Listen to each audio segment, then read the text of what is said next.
Assalamualaikum. Kali ini kita belajar tentang uji regresi linier sederhana. Untuk lebih jelasnya nanti kita diskusikan bersama. Dan jangan lupa persiapkan materi tentang regresi linier sederhana agar diskusi kita berjalan dengan lancar.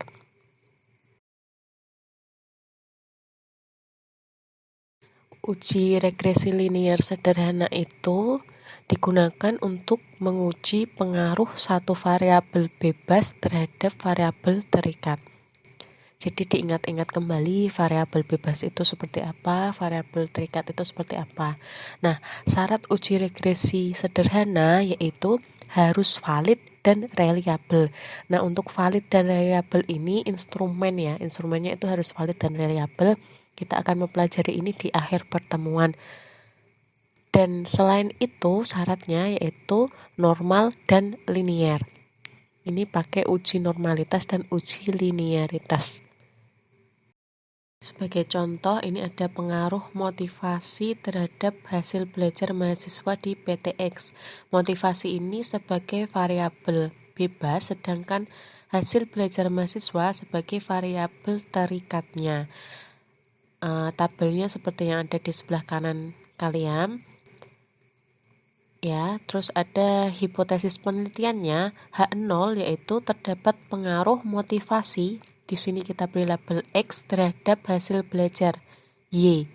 Sedangkan hipotesis alternatifnya tidak terdapat pengaruh motivasi X terhadap hasil belajar Y.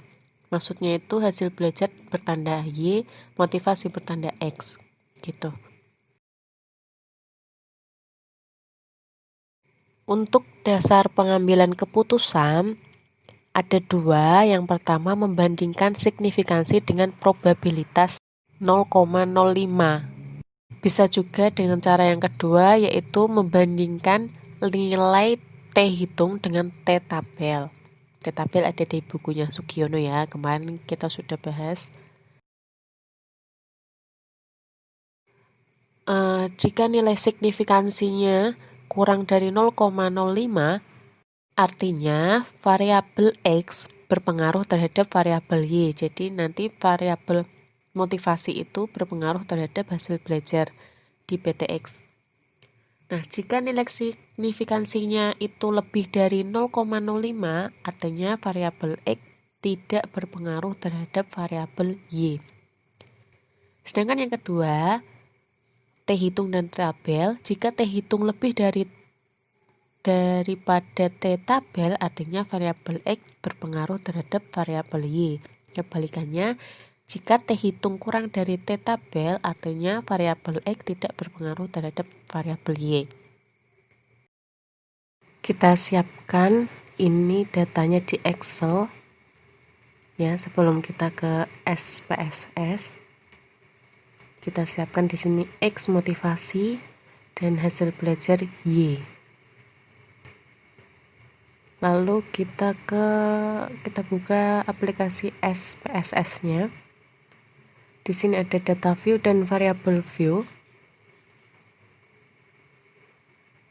Lalu di bagian name kita kasih nama X, labelnya kita ketik motivasi.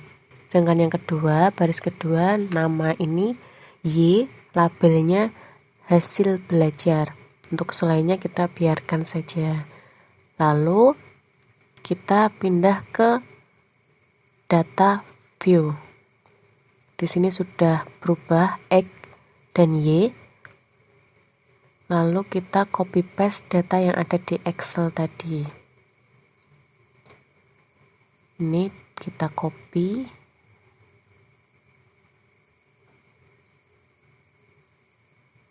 Kita paste di sini. Pastikan jumlahnya sesuai ya, ini 20 sesuai. Lalu kita klik analyze, kita pilih regression, kita pilih linear karena kita uji regresi linear. Bagian motivasi ini dia variabel bebas dimasukkan ke variabel independen. Independen itu variabel bebas. Nah, hasil belajar kita masukkan ke dependen karena dia variabel terikat. Sudah, tinggal kita klik OK. Mudah ya.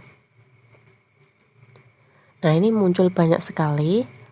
Ada ini motivasi enter removed ya. Tapi yang kita lihat itu model summary-nya. Di sini yang bagian R di sini 0,142, artinya dia kurang dari 0,05. Kalau kurang dari 0,05, maka variabel X atau motivasi berpengaruh terhadap hasil belajar PTX benar. Ya. Berpengaruh ya. Oke, kita lihatnya di sini R square. Oke.